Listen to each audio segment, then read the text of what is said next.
కలిపి కూర పచ్చిరొయ్యలకి నూనె కాగనిచ్చి నూనెలో వేసాక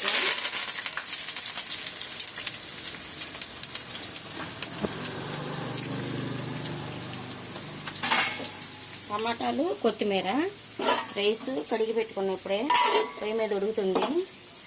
ఈ కేజీన్నర పచ్చిరొయ్యలు ఇప్పుడు దాకా ఏనాలు తీసాం. పచ్చి చేపల కన్నా ఎక్కువ సాగిరి తెచ్చుకొని గబగబ కడిగి వేసుకోమాకండే రోగాలు వస్తాయి.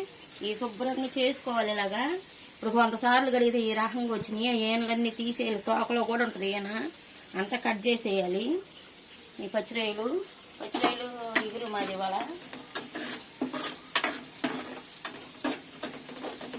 ఉల్లిపాయలు వేగినాక రొయ్యలు వేసుకొని అది మగ్గినాక టమాటా అల్లం వెల్లుల్లి పేస్ట్ వేసేసుకొని ఉప్పు కారం వేసుకొని ఇంకా అలాగే మగ్గిపోవాలి. చికెన్ కూరలాగా ఫ్రైలాగా వేగిపోవాలి పచ్చిరొయ్యలు ఇగురు.